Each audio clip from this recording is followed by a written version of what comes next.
JVP மீது மிக பயங்கரமான விமர்சனங்களை வைத்து வருகிறீர்கள். அவர்கள் ஒரு சிவப்பு பயங்கரவாதம் என்ற விமர்சனம் பரவலாக பார்க்கப்படுகிறது. இதே இவ்வளவு கடும் போக்கு நீங்கள் வைக்கிறீர்கள் ஜேவிபிக்கு எதிராக. இதே பெரிய வெற்றி தான், நான் இல்லை என்று சொல்லவில்லை. அவர்கள் செய்திருக்கிற வேலை இதுவரை காலமும் வரலாற்றில் எந்த ஒரு சக்தியும் சாதிக்க முடியாத ஒரு வேலையை அவர் சாதித்திருக்கிறார்கள். நீங்கள் முதலாவது விமர்சனத்துல ஜேவிபி நீங்கள் இதுவரைக்கும் எந்த ஒரு மாற்றத்தைக்கும் வரையில் என்று நீங்க நினைக்கிறீங்களா? இவர்கள் தீவிரமாக இயங்கி பலரை சுற்றிருக்கிறார்கள், கொலை செய்திருக்கிறார்கள். அந்த பிரச்சனையை ஏற்றுக்கொண்டு அரசியல் செயற்பாடு என்று வருகின்ற பொழுது தவறு விடாமல் யாரும் அரசியலுக்கு வரையில. நீங்கள் தவறே செய்யாமல் இருக்கணும் என்று நீங்கள் இருந்தால் நீங்கள் எதுவுமே செய்யாமல் இருக்கணும். புலிகளை மட்டும் நீங்கள் கூட்டில் ஏற்றுவீர்கள், அவர்களை தூக்கில் போட வேண்டும், அவர்களை கொலை செய்ய வேண்டும். மற்றெல்லாம் தவறு செய்தால் ஓகே, கொலை உட்பட. இந்த புலிகளுடைய புலி இசம் என்றது இன்றைக்கு புலிகளால மேற்கொள்ளப்படையில்லை. இன்றைக்கு யார் புலிகளை முன்னிலைப்படுத்துகிறார்கள் என்றால் தமிழ் தேசியவாதத்துடைய போலி தமிழ் தேசியவாதிகளும் ரேபிஸ்டுகளும்.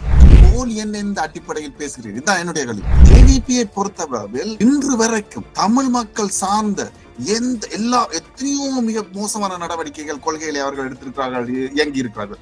எந்த ஒரு பிரச்சனையை அவர்கள் அட்ரஸ் பண்ணி தவறுன்னு சொல்லி இருக்கிறார்கள். கஜேந்திரகுமாருக்கு 2 கோடி, செல்வராஜா கஜேந்திரனுக்கு 1 கோடி பணம் வழங்கப்பட்டிருந்தது ஜனாதிபதி தேர்தலுக்கு சற்று முன்பாக.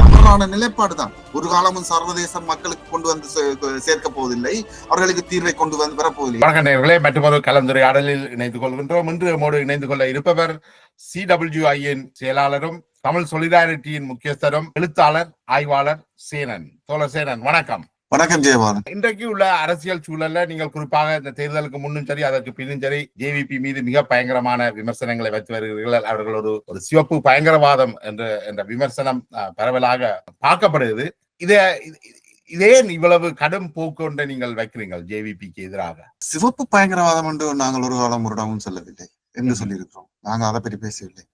நாங்க திட்ட தெளிவா வச்சிருக்கோம். ஒன்று, ஜேவிபி தங்களுடைய வரலாற்றிலிருந்து எவ்வாறு தூரம் மாறி இருக்கிறார்கள், என்ன செய்திருக்கிறார்கள் என்றது ஒரு கேள்வி, வரலாற்று ரீதியான ஒரு கேள்வி. நாங்கள் ஏற்றுக்கொள்ள தயாராக இருக்கின்றோம். நீங்கள் இப்ப மாறிவிட்டீங்கள், நாங்கள் பழைய ஜேவிபி இல்லை என்று சொன்னாலும் அதையும் ஏற்றுக்கொள்கிறோம். அப்படியானால் புதுசாக என்ன நிலைப்பாடு, உங்களுடைய அரசியல் நிலைப்பாடு என்ன, பொருளாதார நிலைப்பாடு என்ன என்றத இந்த கேள்வியில தான் வைக்கிறோம். 2, மூன்றாவதாக என்ன சொல்றோம் என்று சொன்னால் அடுத்தது என்ன நடக்க போகிறது, பாஸ்ட், உங்களுடைய கரண்டான பிரசன்ட் நிலைப்பாடு, ஃபியூச்சர்ல என்ன செய்ய போறீங்க, இதுதான் எங்களுடைய கன்சர்ன். இந்த அடிப்படையில் தான் உங்களுடைய விமர்சனம். நீங்கள் முதலாவது விமர்சனத்துல ஜேவிபி நீங்கள் இதுவரைக்கும் எந்த ஒரு மாற்றத்தைக்கும் வரையில் என்று நீங்க நினைக்கிறீங்களா? ஜேவிபி ஆரம்ப காலங்கள்ல எப்படி இருந்ததோ அப்படித்தான் இன்றும் இருக்கிறது என்று நீங்க நினைக்கிறீங்க? அப்படி நினைக்கவில்லை, அப்படி நினைக்கிறேன். ஜேவிபி எவ்வாறு ஆரம்ப காலத்தில் எவ்வாறு இருந்தது, 80களில் எத்தகைய மாற்றத்தை, ஒவ்வொரு காலத்திலும் ஒவ்வொரு ஜேவிபி இருந்திருக்கிறது. ஆரம்பத்தில் தொடங்கும் பொழுது ஒரு ஜேவிபி, அதுக்கு பிறகு எழுச்சி நடத்தினார்கள் இல்லையா, அது ஒரு வேற ஜேவிபி. இப்ப இந்த 80களில் இன்னொரு வடிவம் எடுத்தார்கள். தீவிர ஒரு பேட்ரியாட்டிசம், நாட்டுப்பற்றாளர்களாக மாறினார்கள். அவங்களுக்கு சரி, நாட்டுப்பற்று இயக்கத்தை கட்டி, ஆயுதம் தாங்கிய நாட்டுப்பற்று இயக்கத்தை கட்டி ஆக்களை போட்டு தள்ளினார்கள் இல்லையா. அதுபோல 90களில் தங்களை மாற்றிக்கொண்டார்கள். எவ்வாறு யுத்தத்தை நோக்கி நகர்த்தினார்கள் அரசாங்கத்துக்கு உள்ளிருக்கும் பொழுது. அது அவரு லால்காந்தவை நேரடியாகவே பேச்சில் சொல்லியிருக்காரு, நாங்கள் தான் நடத்தினோம், ராஜபக்ச நடத்தவில்லை, நாங்கள் தான் அதுக்காக சென்றோம் யுத்தத்தை நடத்துவதற்காக என்று பப்ளிக்காக பேசியிருக்கிறார். நாங்கள் ஒன்றும். அதுக்கு பிறகு எவ்வாறு 2000 எப்படி தங்களை ஒரு எலக்ட்ரோல் பிளாட்ஃபார்ம் மாற்றிக்கொண்டார்கள் பின்பு அனுர தலைமையில் என்று ஒவ்வொரு கட்டத்துக்கும் மாறிக்கொண்டுதான் இருக்கிற ஜேவிபி. ஆனால் நாங்கள் அதை பற்றி, நாங்கள் வரலாறு பற்றி கேட்பது என்று சொன்னா, நான் சொன்னேன் இல்லையா, நீங்கள் ஒவ்வொரு கட்டத்திலும் மிகப்பெரிய வரலாற்று தவற்றை இழைத்திருக்கிறீர்கள். உதாரணத்துக்காக இவர்கள் தீவிரமாக இயங்கி பலரை சுற்றிருக்கிறார்கள், கொலை செய்திருக்கிறார்கள். அந்த பிரச்சனையை ஏற்றுக்கொண்டு அவர் சொல்லியிருக்கிறார், அத்தகைய தீவிரவாத நடவடிக்கைக்கு நாம் இனிமேல் செல்ல போவதில்லை என்று. ஏனென்றால் அவர்கள் தங்களை ஒரு தேர்தல் பிளாட்ஃபார்ம் அடிப்படையில் மாற்றுவதாக இருந்தால், ஒரு தேர்தலை நோக்கி நகர்வதாக இருந்தால், அந்த தேவை அவர்களுக்கு இருந்தது. ஏனென்று சொன்னால் ஜேவிபி மேல் எல்லா காலங்களிலும் ஒரு சந்தேகம் இருந்தது, மீண்டும் அவர்கள் காட்டுக்கு சென்று மீண்டும் ஒரு இன்சரக்ஷன் ஆயுதத்தை தூக்கி அடிபட வந்து விடுவார்களோ என்ற ஒரு பயமும் அவர்கள் மேல்மான ஒரு ரெபுடேஷனும் வந்து இருந்ததால் அவர் அதை நீண்ட காலமாக அதை கிளியர் பண்ணியிருக்கிறார். அனுர தலைமைக்கு வந்த பிறகு நாங்கள் அந்த வழிக்கு போவதில்லை, நாங்கள் ஒரு கோலமும் அதை செய்ய மாட்டோம். அதை போல நீங்கள் ஒரு தவறு அல்ல, நீங்கள் ஏராளமான தவறுகள், அரசியல் தவறுகள் உட்பட ஏராளமான தவறுகளை விட்டிருக்கிறீர்கள் இல்லையா. நீங்கள் அது மட்டும்தானே நீங்கள் விட்ட தவறு. இப்ப இலங்கையில உள்ள அரசியல் கட்சிகளை ஆகட்டும், வடக்கு கிழக்கில் உள்ள தமிழ் அரசியல் கட்சிகள் ஆகட்டும், இது அனைத்துமே ஒரு அரசியல் செயற்பாடு என்று வருகின்ற பொழுது தவறு விடாமல் யாரும் அரசியலுக்கு வரையில. நீங்கள் தவறே செய்யாமல் இருக்கணும் என்று நீங்கள் இருந்தால் நீங்கள் எதுவுமே செய்யாமல் இருக்கணும். ஆனால் இங்கே இந்த அரசியல் கட்சிகள் பல்வேறு தவறுகளையும் இழைத்திருக்கிறார்கள். நீங்க சொல்ற வாதத்தின்படி நீங்க அப்ப புலிகளை மட்டும் நீங்கள் கூட்டில் ஏற்றுவீர்கள், அவர்களை தூக்கில் போட வேண்டும், அவர்களை கொலை செய்ய வேண்டும், மற்றெல்லாம் தவறு செய்தால் ஓகே, கொலை உட்பட. என்ன வாதம் இது? நீங்க என்னன்னு சொன்னா நீங்க தவறுன்றதை தவறென்று இன்றைக்கும் ஏற்றுக்கொள்ள தயாரா உங்களுக்கு இல்லை. புலிகள் மட்டும் எந்த எல்லாம் இல்லாத எல்லாத்தையும் போட்டு அவர்களை தூக்கில் ஏற்றணும். இதான வாதம். புலிகளை மட்டும் தூக்கில் ஏற்றணும் யாரும் கேட்கல. இன்றைக்கு புலிகள் இல்லையே. இன்றைக்கு இருக்கிறது புலிகளால புலிகள் இல்லை அடிக்கிறீர்கள். அதான பிரச்சனை. இன்னைக்கு புலிகள் கிட்டத்தட்ட ஒரு விர்ச்சுவல் ரியாலிட்டியாகத்தான் இருக்கிறார்களே ஒழிய பிசிக்கலாக புலிகள் என்ற அமைப்பு மையவாதம் என்றதுதானே இப்ப நடந்து கொண்டிருக்கிறது. இப்ப பொதுவாக சில வட்டாரங்கள் நீங்களும் கூட செய்கிறீர்களே, புலிகளின் அடி வாங்கினார்கள். நீங்களே எத்தனை தலையங்கம் எழுதி இருக்கிறீர்கள், எத்தனை வீடியோ போட்டிருக்கிறீர்கள். இப்ப சொல்லுகிறீர்கள் புலிகள் இல்லை. பேந்தினத்துக்கு நீங்கள் புலிகள் என்று சொல்லி போடுறீர்கள். இப்ப என்னடா செய்யணும்? புலிகள் என்ற அந்த புலிகளுடைய புலியிசம் என்றது இன்றைக்கு புலிகளால மேற்கொள்ளப்படையில்லை. இன்றைக்கு யார் புலிகளை முன்னிலைப்படுத்துகிறார்கள் என்றால் தமிழ் தேசியவாதத்துடைய போலி தமிழ் தேசியவாதிகளும் ரேபிஸ்டுகளும் இலங்கையில வடக்குல இருக்கிற தமிழரசு கட்சி, கஜேந்திரகுமார் பொன்னம்பலம் ஆகட்டும், இவர்கள் ஒன்று மக்களுடைய அடிப்படையில பணியாற்றிலேயே. எந்த அடிப்படையில் நீங்கள் இந்த குற்றச்சாட்டு நான் என்ன சொல்றேன் என்றால் இன்றைக்கு இலங்கையில இந்த தேர்தல் மக்களுக்கு உங்கள் எல்லாருக்குமே ஒரு தெரிவு ஒன்று இருந்தது. அந்த தெரிவு நீங்கள் தேசிய என்பிபிக்கு வாக்களிக்கலாம் அல்லது ஸ்ரீதுங்க ஜெயசுர்க யூஎஸ்பி தமிழ் மக்களுக்கு சுயநிர்ணய உரிமையை தருகின்றோம் என்ற ஒரு கட்சி இருந்தது. மக்களுக்கு தெரிவு இருந்தது. அப்ப இந்த உண்மையிலேயே தேசியவாதம் பேசியவர்கள், உண்மையிலேயே தமிழ் மக்களுக்கு சுயநிர்ணய உரிமையை கேட்டவர்கள் ஏன் ஒருவர் உங்களுக்கு தாங்கள் சுயநிர்ணய உரிமையை தருகிறோம் என்றவருக்கு பின்னால அணிதிரலையில இல்ல? அது இந்த கேள்வி நியாயமானதுதான். அவர்கள் எல்லாம் புனிதமாக இருக்கிறார்கள் நான் சொல்லவில்லை. பொருளாதார நிலைப்பாடு சம்பந்தமாக புனிதமாக இருக்கல, அவர்கள் மோசமானவர்களாக இருக்கிறார்கள். நீங்க சொல்ற தவிர அதான் எந்த மோசம் நான் கேட்கிறேன். நான் இப்ப தமிழரசு கட்சியையோ எதையுமே டிஃபெண்ட் பண்ண நான் போகவில்லை. தமிழரசு கட்சிக்கு பின்னால் எத்தனை விமர்சனங்கள் இருக்குன்னா அதை நாங்கள் அதிகமாக வைத்திருக்கிற விமர்சனங்கள் அவருக்கு மேல் தான். இப்போது நாங்கள் சமீப காலமாகத்தான் நாங்கள் ஜேவிபி மேலான விமர்சனங்கள் வைத்து வருகிறோம். ஒரு முக்கியத்துவம் மாறி என்பிபி ஒரு அமைப்பாக வலிக்கிட்ட பிறகு அதுக்கு முதல் நாங்கள் நீண்ட காலம் செய்திருக்கின்றோம் விமர்சனங்கள். உங்களுக்கு தெரிஞ்ச விஷயம் தான். தமிழரசு கட்சி டிஎன்ஏன்றது இப்ப இல்ல தானே, அதுல இருந்து ஆரம்பத்தில இருந்து நாங்கள் மட்டும்தான் பேசி வந்திருக்கின்றோம். அதல்ல பிரச்சனை. நீங்க சொல்வது போல் டிஎன்பிஎஃப் எடுத்துக்கொள்ளுங்க. டிஎன்பிஎஃப் என்றது அவர்கள் வைத்திருக்கின்ற கொள்கைகள் பல கொள்கைகளில் நீங்கள் பார்ப்பதில்லை. அவர்கள் தமிழ் தேசியம் சார்ந்து ஒரு நிலைப்பாட்டை முன்வைக்கின்றார்கள். மக்களுடைய தமிழ் தேசியத்தை விட்டுக் கொடுக்க முடியாது என்ற ஒரு நிலைப்பாட்டை வைப்பதால் அவர்களை ஒரு தமிழ் தேசியவாதிகளாக அடையாளப்படுத்துவது நடந்து கொண்டிருக்கின்றது. நான் ஒட்டுமொத்தமாக அந்த டிஎன்பிஎஃப் இருக்கின்ற எல்லாரையுமே டிஃபெண்ட் பண்ண நான் போகவில்லை. குறைபாடுகள் நிறைபாடுகள் இருக்கின்றன ஒரு சிலரிடம். ஆனால் அவர்களுடைய நிலைப்பாடு பொருளாதாரம் சார்ந்தும் டிஎன்ஏக்குள் இருந்த ஒவ்வொரு குழுக்கள் இருக்கு இல்லையா, அந்த நிலைப்பாட்டையோ அல்லது பிள்ளையான் டக்ளஸ் போன்றவர்கள் இருக்கு இல்லையா, அந்த நிலைப்பாடு அவர்களுக்கு இல்லை. பொருளாதார ரீதிய அடிப்படையில் இன்று தமிழ் மக்கள் மத்தியில் இயங்கிக் கொன்ற அமைப்புகளை டிஎன்பிஎஃப் தவிர மிக திறமான ஒரு அமைப்பு என்று அங்கு வேறு ஒன்றையுமே சொல்ல முடியாது. ஒருத்தருடையுமே பொருளாதார சார்ந்த ஒரு தெளிவோ எந்த நிலைப்பாடோ கிடையாது. இருப்பவர்கள் மத்தியில் ஒரு முற்போக்கான ஒரு அதாவது கொஞ்சம் மிஞ்சி இருக்கிறேன்னு சொன்னால் டிஎன்பிஎஃப்கள் மட்டும்தான் இருக்கிறது. ஆனால் எல்லாரும் டிஎன்பியை வைத்து குறிவைத்து தாக்க வேண்டிய தேவை ஏற்படுகிறது. என்னென்று கேட்டால் அவர்கள் தமிழ் தேசியம் சார்ந்த ஒரு பிரச்சனை இருக்கு இல்லையா, அதை விட்டுக் கொடுக்காமல் இருக்கின்றார்கள். நீங்கள் சொல்கிறீர்கள் இந்த புலிகள் பினாமிகள் என்று சொல்லி, அப்படி ஒண்ணும் கிடையாது ஜெயபாலன். இருப்பது என்னென்னு சொன்னால் புலிகளை வைத்து புலிகள் என்ற கனவு ஒரு கற்பனை நீங்க சொல்கின்ற ஒன்றை வைத்துக் கொண்டு புலிகளை தாக்குகின்ற புலி மையவாதம் இருக்கு இல்லையா, அரசோடு வேலை செய்வதை ஜஸ்டிஃபை பண்ணணும், அரச ஒரு வெவ்வேறு விஷயங்களை ஜஸ்டிஃபை பண்ணணும் என்ற ஒரு குழுக்கள் வெவ்வேறு குழுக்கள் இயங்கிக் கொண்டிருக்கின்ற வெவ்வேறு பார்வையில் இருக்கிற ஒரு ஒட்டுமொத்தமாக சொல்லவில்லை உங்களை. அதில் நான் இன்னொரு விதமாக நீங்கள் இயங்கிக் கொண்டிருக்கின்றீர்கள், இன்னொரு விதமாக இன்னொரு வேறு சிலர் இயங்கிக் கொண்டிருக்கிறார்கள். இவர்கள் எல்லாருக்கும் ஒரு தேவை இருக்கின்றது. இந்த அடிப்படையில் ஒரு டார்கெட் பிராக்டிஸை செய்கிறார்கள் டிஎன்பிஎஃப்க்கு மேல் தவிர உண்மையில் ஒரு தீவிர விமர்சனத்தை கான்ஸ்ட்ரக்டிவா வையுங்கள். அவர்கள் என்ன சொல்றார்கள் பொருளாதார ரீதியாக, அவர்கள் என்ன சொல்கிறார்கள் தமிழ் தேசியம் சார் என்ற கேள்விகள் நாங்கள் கேட்டிருக்கின்றோம், நாங்கள் உரையாடி கொண்டிருக்கின்றோம். அது ஒரு விஷயம். ஆனால் பொதுவாக குற்றச்சாட்டு வைப்பவர்கள் தாக்குபவர்கள் இந்த கேள்வியை வைக்கவில்லை. முதல் கேட்டீர்கள் இல்லையா ஒரு கேள்வி, அதாவது எவ்வாறு ஜேவிபி மாறவில்லை என்று தடம் மாற முதல் அந்த புள்ளியையும் சொல்லிவிட்டு செல்கின்றேன். ஜேவிபியை பொறுத்தளவில் என்பிபி என்று சொல்வதை விட ஜேவிபி என்று சொல்லலாம். ஏனென்றால் அவர்கள் முக்கியமான பகுதி. ஜேவிபியை பொறுத்தளவில் இன்று வரைக்கும் தமிழ் மக்கள் சார்ந்த எத்தனையோ மிக மோசமான நடவடிக்கைகள் கொள்கைகளை அவர்கள் எடுத்திருக்கிறார்கள், இயங்கி இருக்கிறார்கள். எந்த ஒரு பிரச்சனையை அவர்கள் அட்ரஸ் பண்ணி தவறுன்னு சொல்லி இருக்கிறார்கள் அல்லது ஏதோ ஒரு பிரச்சனையை மாற்றி கொண்டிருக்கிறார், தயவு செய்து அதை சொல்லுங்க. எந்த ஒரு பிரச்சனையை அவர்கள் எடுத்திருக்கிறார்கள்? ஒன்றும் கிடையாது. ஒரு விஷயத்தை சுட்டி காட்டுங்கள் பார்க்கலாம் முடிந்தா. என்னுடைய நாங்கள் தமிழ் தேசிய மக்கள் சக்தியோ அல்ல ஜேவிபியோ ரீப்ரசென்ட் பண்ற ஒருவர் அல்ல. என்னுடைய பொது வழியில இருந்து நான் இந்த கேள்வியை நான் வைக்கிறேன். இப்ப என்னன்னா, நீங்கள் தமிழ் தேசிய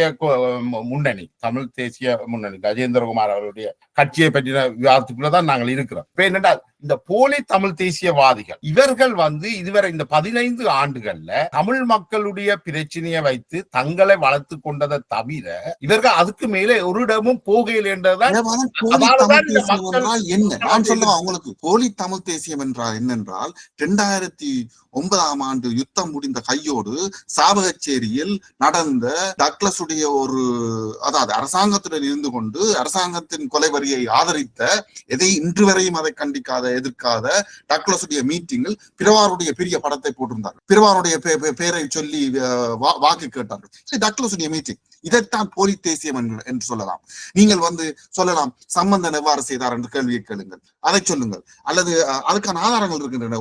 ஒரு கையில் சிங்கக்கொடியும் மறுகையில் தமிழீழம் பேச்சும் பேசிக்கொண்டு மக்களை ஏமாத்துவதற்காக சம்பந்தன் வந்தார். அதே போல சுமந்திரன் சில ஏமாற்றுகளை இதுகளை நீங்கள் போலி தேசியம் என்று சொல்லலாம். நீங்கள் எந்த அடிப்படையில் எதை போலி தேசியம் என்று சொல்கிறீர்கள்? அப்படி என்று பார்க்கிற பொழுது தமிழ் மக்கள் மீது இவ்வளவு கரிசனை கொண்ட கஜேந்திரகுமார் பொன்னம்பலம் அவருடைய முதலீடுகள், இந்த தமிழ் மக்களுக்கு வழங்கப்பட்ட நுண்கடன்கள், அவர்களுடைய முதலீடுகளால 50க்கு மேற்பட்டவர்கள் தற்கொலை செய்து கொண்டிருக்கிறார்கள். இவர்கள் பொருளாதார ரீதியான பலத்தை ஈட்டுறதுக்காகத்தான் இந்த தமிழ் தேசியத்தை கதைக்கின்றார்களே ஒழிய தன்னுடைய வீட்டை கட்டுறதுக்கோ அல்லது தன்னுடைய அலுவலக சொல்ல முடியாது. ஜெயபாலன் அவருக்கு கஜேந்திரகுமார் ஒரு குடும்பம் ஒரு நல்ல வசதியான குடும்பத்துல தான் பிறந்தவர். அவருக்கு ஒரு பேக்கேஜ் ஒன்று இருக்குது. அவர் அதுக்கு ஏற்ற மாதிரி வசதியா இருக்கு. அதெல்லாம் பிரச்சனையை நீங்கள் கேள்வி எழுங்க. அதை ஓகே. நீங்கள் எந்த விதத்தில் சொல்றீர்கள்? தமிழ் மக்கள் அவருடைய முதலீடுகளால தமிழ் மக்களிட கணிசா ஒரு பிரிவினர் பல இடங்கள் இருக்கின்றன.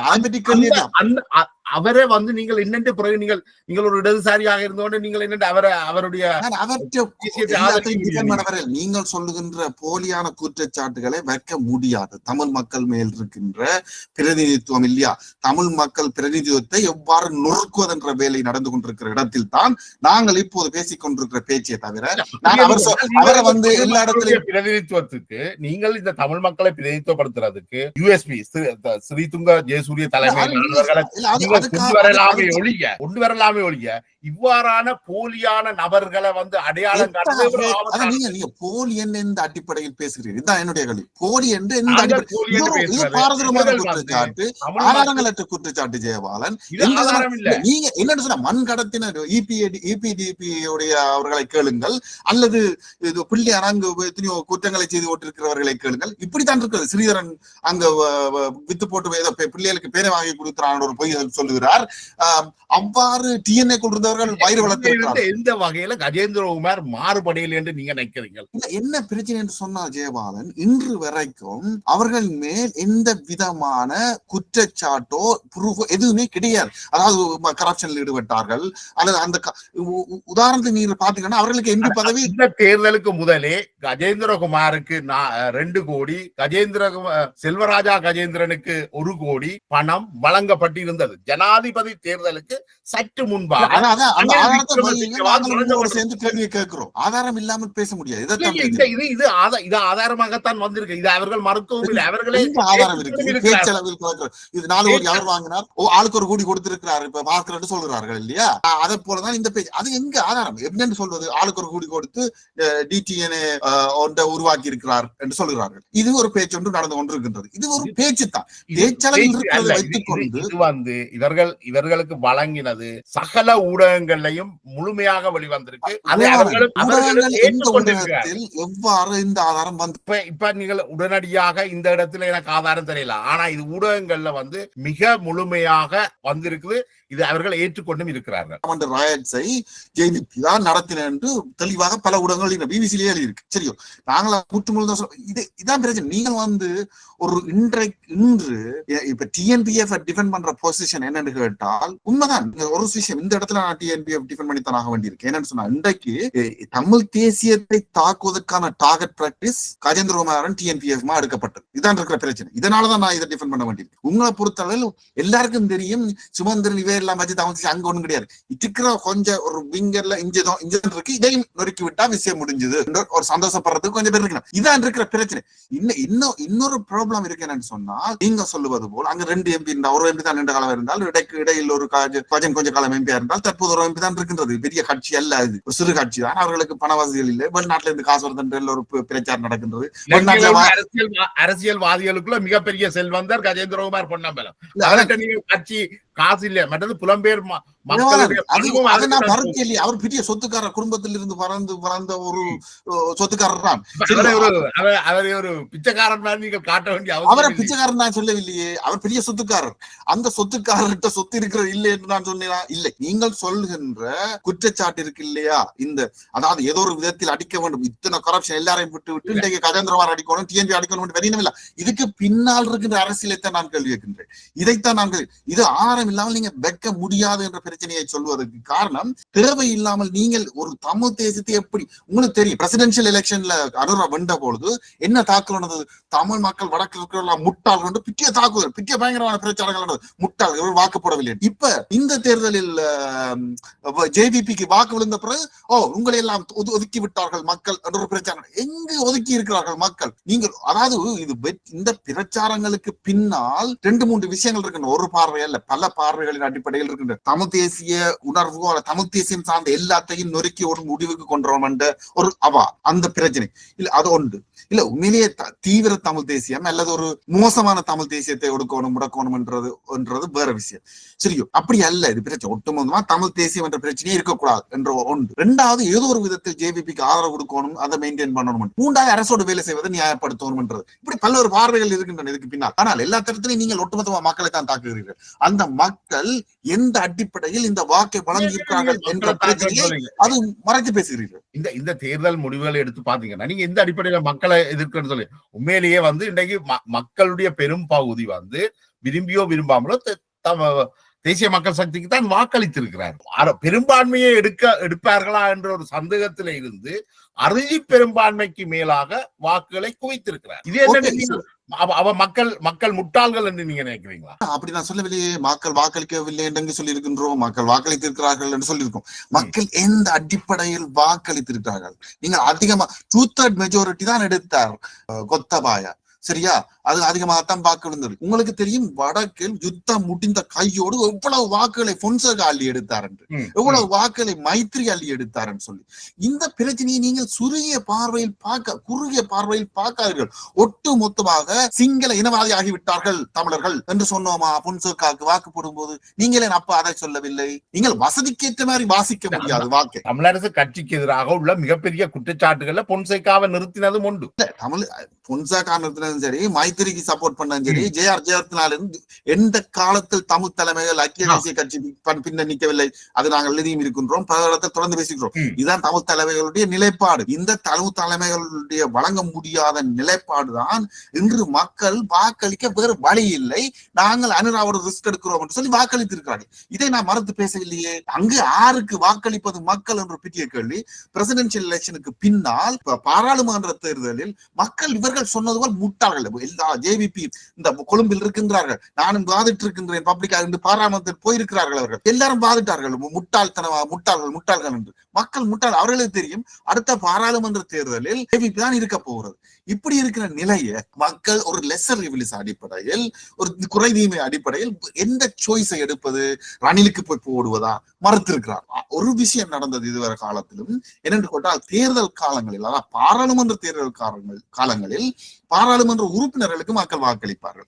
ஜனா தேர்தலில் மாற்றமாகவும் பாராளுமன்ற தேர்தலில் இன்னொரு மாற்றமாகவும் இருந்து வந்த வளமையை பார்த்திருப்பீர்கள். அந்த வளமையும் இன்று மாறிவிட்டது. இதுதான் ஒரு புது நிலைப்பாடு. எப்ப என்ன செய்திருக்கிறார்கள் சொன்னால், அந்த 225 பேர் வெளியேற வேண்டும் என்று கத்தினார்கள் இல்லையா அறகலைய. இந்த சமயத்தில் பலர் வாதிட்டார்கள். மோசமான தீவிர வலதுசாரியத்தை பேசிக்கொண்டு அதை தமிழ் தேசியம் என்று சொல்பவர்களும் இருக்கிறார்கள் இல்லையா, அவர்கள் வாதிட்டார்கள். அறகலையதெல்லாம் சம்பந்தம் இல்லை, மக்கள் அதை ரிஜெக்ட் பண்ணி இருக்கிறார்கள் என்று சொல்லி அது தவறு என்று நிரூபிக்கப்பட்டிருக்கிறது. இன்று அந்த உணர்வும் மக்களுக்கு மக்களுக்கு எவ்வளவு தூரத்துக்கு பொருளாதாரம் சார்ந்த பிரச்சனை தீவிரமாக இருக்கிறது என்பதும், மக்கள் எவ்வளவு தூரத்துக்கு கோபமாக இருந்திருக்கிறார்களும் புதிய பாராளுமன்றத்தை கோரி நின்றிருக்கிறார்கள் என்பதும் இந்த தேர்தலில் நிரூபிக்கப்பட்டிருக்கிறது.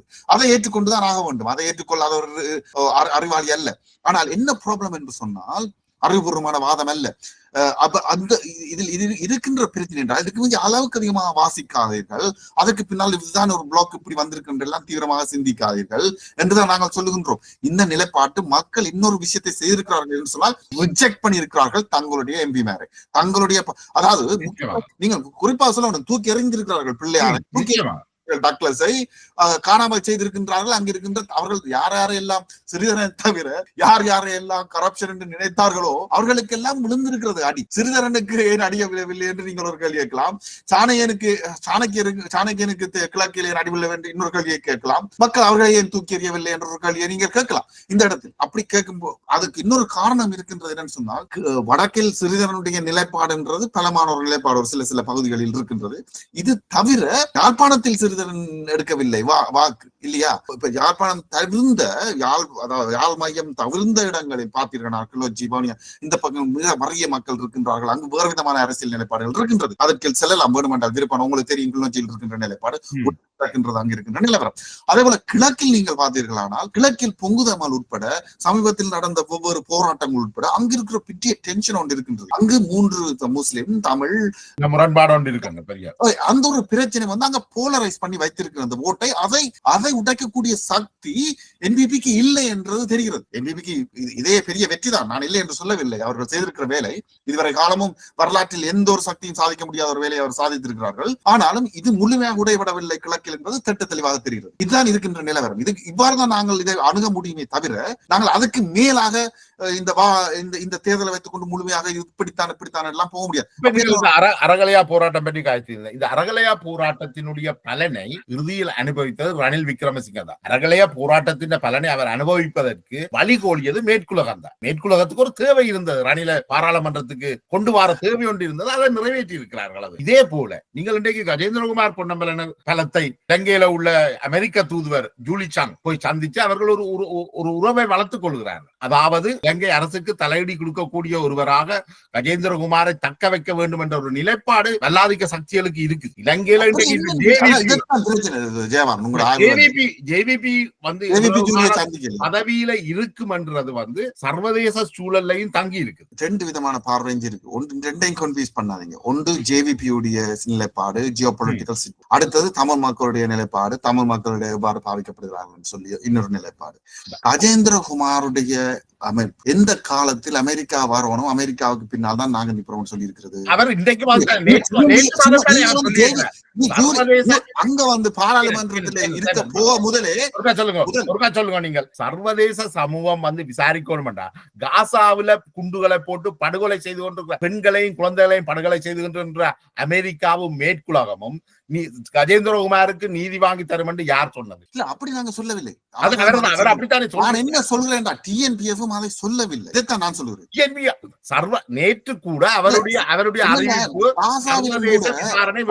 ஐசிசி இன்டர்நேஷனல் ஐசிசி உங்களுக்கு அரசு வாரண்ட் கொடுத்திருக்கிறது. என்ன நடக்கிறது?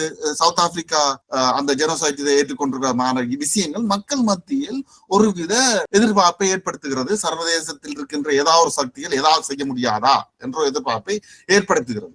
இந்த எதிர்பார்ப்பை சில இடங்களில் சிலர் பிரதிபலிக்கிறார்கள். அதாவது ஏதோ ஒரு விதத்தில் சர்வதேசத்துடன் நாங்கள் ஈடுபட்டுத்தான் ஆக வேண்டும் என்ற ஒரு நிலைப்பாட்டை கஜேந்திரகுமார் பொன்னம்பலம் உட்பட அனைவரும் வைத்திருக்கின்றார்கள். இது வேற நிலைப்பாடு, இது கூட்டு சேர்ந்து இயங்குவதல்ல. இந்த நிலைப்பாட்டுக்கு பின்னால் இருக்கின்ற ஒரு அவதி நீங்க அதை விளங்கிக் கொள்ளும். அதுதான் இவர்களை நோக்கி நகர்த்தி அதைத்தான் மக்கள் அதுக்காக டோலரேட் பண்ணக்கூடிய நிலையில் இருக்கின்றார்கள். இதை நாங்கள் விளங்கிக் கொள்றோம். தவறான நிலைப்பாடு தான். ஒரு காலமும் சர்வதேசம் மக்களுக்கு கொண்டு வந்து சேர்க்க போவதில்லை, அவர்களுக்கு தீர்வை கொண்டு வந்து வரப்போவதில்லை. இது சவுத் ஆப்பிரிக்கா ஜெனோசைட் என்று சொன்னா போல் அங்கு பலஸ்தீனிய மக்களுக்கு விடுதலை வந்து விட போறதா, அல்லது கிரிமினல் அவருக்கு அரஸ்ட் போட்டா போல நடந்து போறதா? இல்லை, இதை எதிர்த்து தான் நிற்க வேண்டும். ஒரு போராட்ட சக்தி கட்டமைக்கப்பட வேண்டும் என்பது எங்களுடைய நிலைப்பாடு.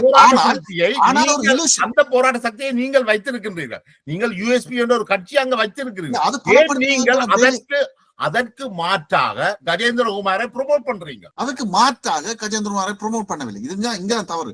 நீங்கள் சொல்லுகிறீர்கள் நாங்க ப்ரொமோட் பண்ண, நாங்க என்ன சொல்கிறோம் என்று சொன்னால், நீங்கள் தமிழ் மக்கள் மத்தியில் இருக்கின்ற ஏதோ ஒரு முற்போக்காக ஏதோ ஒரு சிந்திக்கின்றதை நோக்கி நகரக்கூடிய இளைஞர்கள் அங்கு இருக்கின்றார்கள் இல்லையா, அவர்களை எவ்வாறு தாக்குவது ஒதுக்குவது என்றதான் இன்றைக்கு இருக்கு. நீங்கள் அங்கு ஒரு தமிழ் மக்கள் மத்தியில் வடக்கிலோ கிழக்கிலேயோ ஒரு சக்தி வளர்வாக இருந்தால் அவர்கள் புலிகளை எதிர்க்க வேண்டும், ஒன்றுபட்ட இலங்கையை ஏற்றுக்கொள்ளணும்.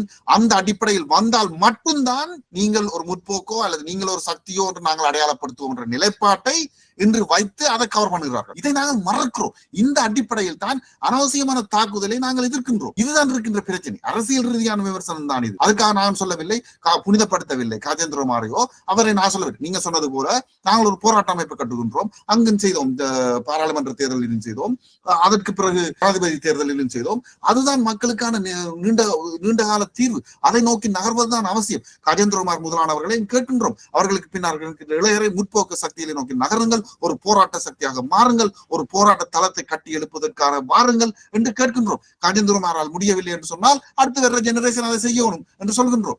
இதுக்கு அனாவசியமான ஒரு அரசியல் ரீதியான வங்குரோத்துத்தனமான தாக்குதல்களை நோக்கி நாங்கள் நகரப்போவதில்லை. உதாரணமாக நீ இன்று தாக்கப்பட வேண்டிய முக்கியமான டார்கெட் பிராக்டிஸ் யாருக்கு இருக்கணும் என்று சொன்னால் ஜேவிபி அரசாங்கத்துக்கு இருக்கணும். இது அங்கு இதுவரை காலமும் நீங்கள் ஜெயபாலன் இத்தகைய ஒரு காரதூரமான விமர்சனங்களை நோக்கி வைத்தீர்களா? அங்கு இன்றைக்கு மக்கள் தூக்கி எறிந்தப்பட்டிருக்கின்றவர்கள் இல்லையா? பிள்ளையா, உதாரணத்துக்கு பிள்ளையானை ஆஹா ஓஹோ எங்கள் தலைவன் ஆஹா ஒன்று தமிழ்நாட்டு ஸ்டைலில் கொண்டு திரிந்தார்கள் இல்லையா? அங்கு இவ்வளவு தூரத்துக்கு அவள் பிரச்சனைகள் உருவாக்கி இருக்கின்றால், அங்கு முஸ்லிம் மக்கள் மேல் எத்தனை பிரச்சனைகள் இருக்கின்றன என்ற பிரச்சனைகளை பேசுறோமா? இல்லை. இன்று வரையும் நீங்கள் இருக்கின்ற இலக்கியம் சார்ந்த அல்லது ஜேர்னலிசம் சார்ந்தவர்கள் எல்லாரும் காவி கொண்டுதான் திரிகிறீர்கள். எல்லாரும் காவி கொண்டுதான் திரிகிறீர்கள். யாராவது ஒரு கட்டுரையை நீங்கள் தமிழில் காட்டுங்கள் பார்க்கலாம். இந்த நீங்கள் சொல்லுகின்ற இந்த குழுக்கள் மத்தியில் எங்களை தவிர தீவிரமாக இதை குருட்டி காட்டு மக்கள் போட்டிருக்கிறார்கள் தானே ஒரு பிரச்சனை. அடி இது ஒரு டெம்பரரி தான், அவர் வரலாம், பின்பு நான் சொல்லவில்லை, நான் அதுக்காக நான் சொல்லவில்லை, ஒட்டுமொத்தமா முடிந்து விட்டவர்கள் நாவலும் கூட வரலாம். இதை பிள்ளையான் மீது, டக்ளஸ் மீது, இந்த அமைச்சர்கள் மீது இருந்த குற்றச்சாட்டுகள் யாரும் மறுக்க இல்லை. ஆனால் அல்ல ஜெயபாலன், நீங்க தான் இப்ப முன்னாடி வச்சதுதான் ஒரு தவறான குற்றச்சாட்டு. இப்ப ஆதாரங்கள் இருக்கின்றன, வாக்குமூலங்கள் கொடுக்கப்பட்டிருக்கிறது, பிபிசி டாக்குமெண்ட்ரி வெளியிட்டு இருக்கின்றது, இன்டர்நேஷனல் கிரைசிஸ் ரிப்போர்ட் இருக்கின்றது, ஆதாரங்கள் இருக்கின்றன. அது டக்ளஸ் மண்கடத்தினர் அவருக்கு மேல் பாரதூரமான குற்றச்சாட்டுகள் நான் வைக்கவில்லை, இரண்டு அதுக்கான ப்ரூவ்கள் இல்லை. அவருக்கு இருக்கின்ற ப்ரூவல் இருக்கின்ற பிரச்சனைகள் இல்லையா? கோர்ட்டில் கேஸ் இருக்கின்றது இல்லையா? இப்ப இவர் உள்ள போய் தானே வந்தார், எவ்வாறு வெளியில் வந்தார் இல்லையா? இதைத்தான் நாங்கள் பேசுகிறோம். நாங்கள் ஆரம்பித்து அனாவசியமான பிரச்சனைகள் பேசவில்லை. இது எல்லாத்தையும் தூக்கி வைத்து விட்டு அப்படி பார்க்க போனா நீண்ட பாலியல் வர்க்கம் உட்பட பல குற்றச்சாட்டுகளை நான் கண்ணாவிட்டாண்டு வைக்க முடியும். எக்கச்சக்கமா இருக்கின்றன, பலர் பேசி இருக்கிறார்கள். நாங்கள் ஆதாரமான பிரச்சனைகளை தானே கேட்கின்றோம். அதை கூட நீங்கள் செய்ய முடியாதா என்று தானே கேட்கிறோம். இல்ல, படுகொலைகள் நீங்கள் சொல்கின்ற அந்த இணைய குற்றச்சாட்டுகள் பிள்ளையான் மீது இருக்குன்றத யாரும் இங்க மறுக்கவும் இல்லை. இது ஏற்கனவே பல்வேறு தளங்களையும் இதை வைக்கப்பட்டுத்தான் வருது. டக்ளஸ் மீதும் இந்த குற்றச்சாட்டு இருக்குது. அதே மேலும் அவர் மீதான வெவ்வேறு அரசியல் விமர்சனங்கள் வைக்கப்பட்டு கொண்டுதான் இருக்குது. தமிழ் தேசியம் அவர்களை திட்டமிட்டு அவர்களை தாக்கியும் இருக்குது. அது சரியான முறையில அவர்கள் மீதான அதே போலத்தான் இவர்கள்ல இருந்து தமிழ் தேசியம் பிசிக்கலாக மக்களை படுகொலை செய்யலையே ஒழிய தமிழ் தேசியமும் இதே விஷயத்தை செய்திருக்க ஒட்டுமொத்தமா பார்க்கலாம். அங்க நீங்க சொல்வது முன்னே சொன்னீர்கள் இல்லையா, சுமந்திரனும் தமிழ் தேசியவாதி என்றீர்கள், கஜேந்திரகுமாரும் தமிழ் தேசியவாதி என்றீர்கள். அப்படி பல்வேறு பிரிவுகள் இருக்கின்றன. இலங்கை வடமாகாண மைண்ட் செட்டில் இருந்து வெளியில வடமாகாணத்தை பொறுத்தவரை நீங்களும் உங்கள் நண்பர்களும் வடமாகாணத்தை பொறுத்த வரைக்கும் அர்ஜுனா, கஜேந்திரகுமார் பொன்னம்பலம், ஸ்ரீதரன் இவர்கள் எல்லாருமே தமிழ் தேசியம் ஒரே தளத்துல தான் வச்சு பார்க்கப்படுகிறார்கள். ஒரே பிரிவினரால தான் இவர்கள் இயக்கப்படுகிறார்கள் என்ற போக்கு. நீங்கள் பிரித்து பார்க்கிற அளவுக்கு மக்கள் அவ்வளவு தூரம் இருக்கல. மக்கள் இந்த தேர்தலையும் பிள்ளையான் 30,000 வாக்குகளை எடுத்திருக்கிறார். நான் கொஞ்சம் சொன்னேன் இல்லையா, நான் குவாலிஃபை பண்ணினேன் இல்லையா, நான் விமர்சனம் வைக்கும் பொழுது நாமளும் வரலாம் என்று சொன்னேன் இல்லையா, நான் அதைத்தானே சொன்னேன். நான் குவாலிஃபை பண்ணி தான் பேசுகிறேன். இப்ப என்ன ப்ராப்ளம் என்று சொன்னால் ரிஜெக்ட் பண்ணதுக்கு அதுக்கு நான் இன்னொரு பக்கத்துக்கு செல்லவில்லை. ஆனால் அது பிரச்சனை இருக்கின்றது என்பது வெளியில மக்கள் வந்து இதெல்லாம் தெரியாமல் வாக்களிக்கல, இதெல்லாம் தெரிந்து கொண்டுதான் இதுதான் இருக்கின்ற பிரச்சனை. கொத்தபாயாக்க விழவில்லை, நாமளும் அடுத்த தேர்தலில் வரலாம், யாருக்கு தெரியும். சோ இது இந்த பிளாக் எப்படி மூவ் பண்றது என்ற தேர்தலை மட்டும் அதனால தேர்தல் என்பது ஒரு ஸ்னாப்ஷாட் மாதிரி, ஒரு போட்டோகிராஃப் மாதிரி. திடீரென ஒரு நாள் நடக்கிற எலெக்ஷன்ல போய் வர்றதை வச்சுக்கொண்டு ஒட்டுமொத்த சமூகத்தில் இருக்கிற பிரச்சனை வடிகால்கள் இருக்கும் தேர்தலில். ஆனா முழுமையாக நீங்கள் வாசிக்க முடியாது. இதை நான் சொல்லுகிறேன், நான் புனிதப்படுத்தி நான் அதில் பார்க்கவில்லை. ஆனா என்ன பிரச்சனை எங்களுக்கு என்று சொன்னால், தமிழ் மக்கள் மத்தியில் இருக்கின்ற ஒரு தீவிரமான சக்திகள் என்று சொன்னால் அங்கு ஏதோ ஒரு விதத்தில் அவர்கள் தமிழ் தேசியத்தை நோக்கி நகர்ந்துதான் வெளிக்கிடுகிறார்கள். இதற்கு ஒரு காரணம் இருக்கிறது தேவன். இதை விளங்கிக் கொள்ளக்கூடிய சக்தி இல்லாதவர்கள் தமிழ் மக்கள் மத்தியில் ஒரு போராட்ட சக்தியாக வளர முடியாது, கட்ட முடியாது, எதுவுமே பிடுங்க முடியாது. இதான் இருக்கிற நிலவரம். முடிந்தால் ட்ரை பண்ணி பாருங்கள். ஓகே, நன்றி சேனன். நான் நினைக்கிறேன் இந்த உரையாடலை நாங்கள் இன்னும் ஒரு சில வாரங்களுக்கு பிற்பாடு எவ்வாறு இந்த அரசியல் நகர்கின்றது என்ற அடிப்படையில நாங்கள் தொடர்ந்தும் இவ்வாறான உரையாடல்களை நடத்துவோம். இவ்வளவு நேரம் உங்களுடைய உரையாடத்தான் வேண்டியிருக்கிறது. நிறைய தொடர்ந்து இந்த விஷயங்கள் தீவிரமாக கொண்டு செல்ல வேண்டிய தேவை இருக்கின்றது. தமிழ் மக்கள் மத்தியிலும் நிறைய உரையாடல்கள் நடக்க வேண்டிய தேவைகள் நிறைய இருக்கின்றன. நிச்சயமாக இந்த புள்ளியோடு நாங்கள் இந்த நேராலை உங்களுடைய நேரத்துக்கு நன்றி சேனன். நன்றி ஜெயவா. நன்றி.